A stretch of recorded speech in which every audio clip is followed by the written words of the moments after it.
This is I really don't know what to call it, but it was a desk and now is a glorified tripod slash jib slash desk slash dolly cart slash slider slash video village slash gear shelf thing.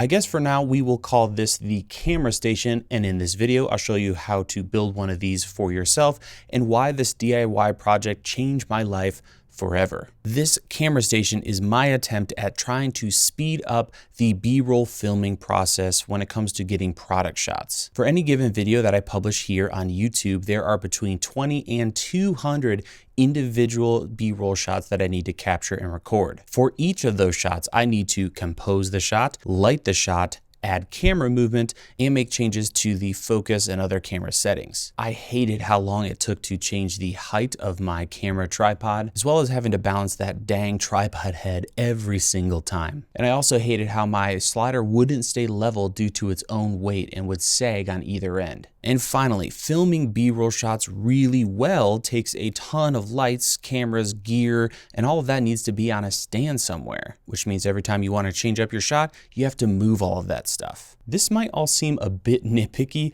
but changing the height of your tripod and balancing it more than 100 times a week, you'd get pretty sick of it too. So about 8 months ago, I started designing and building the camera station. And after using it, I don't think I'll ever be able to go back to just a tripod. And this thing did so much more than just replace my tripod. You can see I have a ton of gear mounted here, including a monitor, a completely wireless system so I don't have to deal with cables. We've got storage down below. This thing has a huge range. I can throw a jib on it. My slider firmly mounts without any sag to the top. I can roll the entire thing around because it's on casters. And at the end of the day, this is still a desk, so I can still put things like my shot list on here. I can throw a laptop on it, and I have plenty of room to work with, hold other cameras and things that I'm filming, which I just love. So let's dive in and talk about the gear I used to build this and how to use it all. Links to everything will be in the description, and as we move along, I'll share budget options for everything I'm using because this thing wasn't cheap to make, but it has paid for itself many, many times already due to how much time I save while filming. At the heart of this system, we have a motorized desk. I went with an uplift desk configured with a 48 by 30 inch top, their commercial grade C-frame base, the upgraded keypad, which allows you to program in different heights, and heavy duty casters. When it comes to weight capacity, this beast can hold up to 355 pounds, and it has a minimum and maximum height of 29 inches to 55 inches respectively with the casters installed. In total, the desk alone set me back $847. If you don't want to spend that kind of money, you can definitely go with a cheaper desk, maybe put less weight on it. One that would work well is a desk that I used in my $2,000 video desk setup video, which I'll link down to in the description. That thing has a lower weight capacity of around 150 pounds, but would totally work if you're not going to be putting a ton of crap on it. If you want a smaller desk, Uplift also sells a 42-inch version, and if you need something really small, there are a ton of compact kind of laptop adjustable height desk things online that you maybe find something that would work well for you. I programmed the keypad to the minimum height,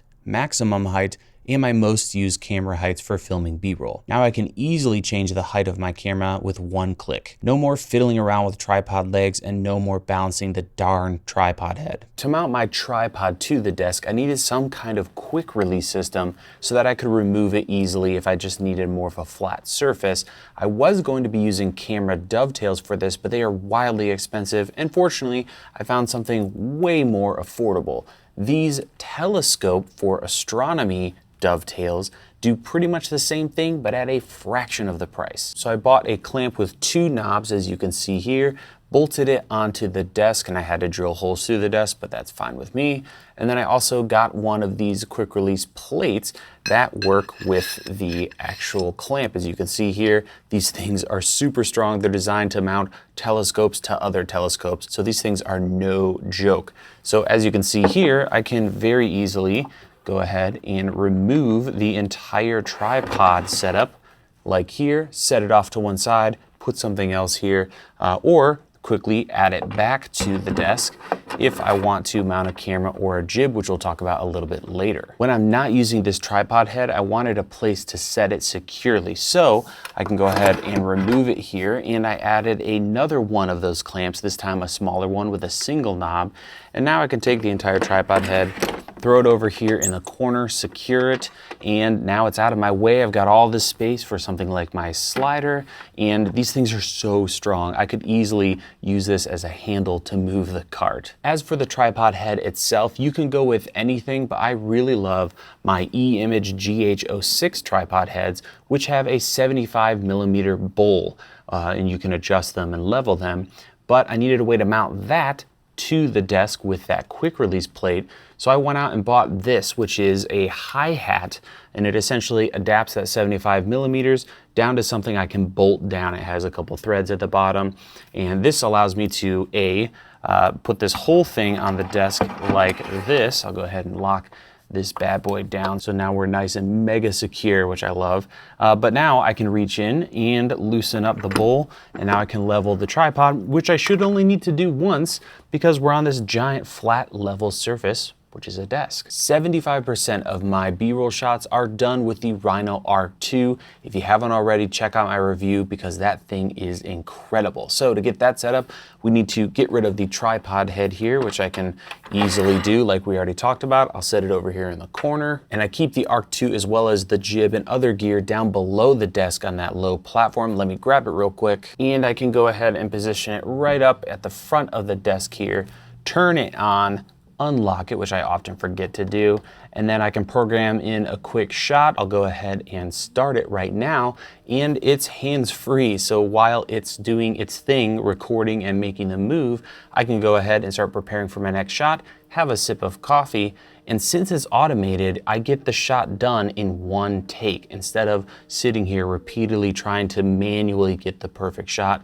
And of course, at any moment in filming, I can go ahead and change the entire height of the desk to adjust things and add even more complexity to the shot. And you could even use this desk as an actual boom shot since it's super duper smooth, which is really, really nice. In my videos, I often include several top-down shots. To achieve this, I simply remove the R2 slider, attach the tripod head to the desk, and add my jib. Now I can stand next to the table and quickly record shots from above. I really like being able to raise this desk all the way up and get the camera and jib out of my way while still being able to reach it and change camera angles. I also use the camera station for thumbnails, as I can mount my thumbnail rig to the tripod head and perfectly dial in the camera height easily. I'll save this thumbnail rig for another video, so make sure you're subscribed if that interests you. To store all the rigs and the jib and other gear, I built a simple platform that sits on the legs of the desk. The Uplift commercial frame has heavy-duty flat steel legs, so this was super easy to build and install. Now all of the gear I need to film B-roll can roll around with the desk, allowing me to quickly charge and switch between rigs. Now we can talk about my monitoring setup. I installed a Vesa mount arm to the desk and mounted a 19-inch Atomos Sumo production monitor. This thing is a bit spendy at $2,000, but I really wanted a fully featured battery-powered production monitor. You can use a more affordable monitor, and I'll include some links in the description, or just use a camera monitor, which is what I've done for years. On top of the Sumo and my camera, I've added a wireless HDMI transmitter and receiver. This allows me to freely move the camera or monitor without messing with cables. The Arc 2 has a power output, so I use that to power the HDMI transmitter. For the monitor and HDMI receiver, I added a dual battery mount as I wanted to be able to move the monitor around the studio. One part I'm still waiting on for this setup, in particular the monitor,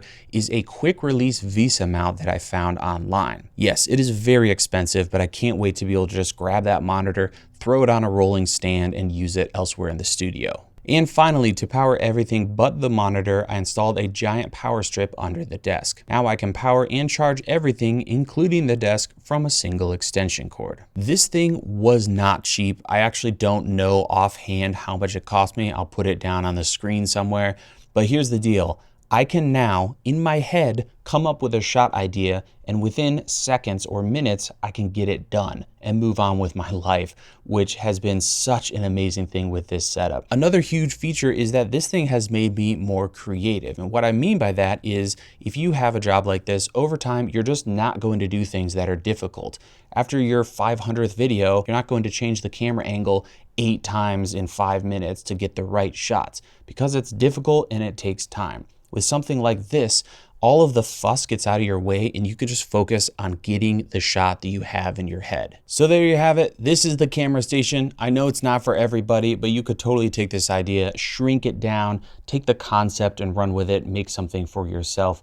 And ironically, now I have to go film B-roll for this entire video. So subscribe if you want to watch more videos about making videos. Thank you so much for watching. I hope you have a wonderful rest of your day and we will see you in the next video.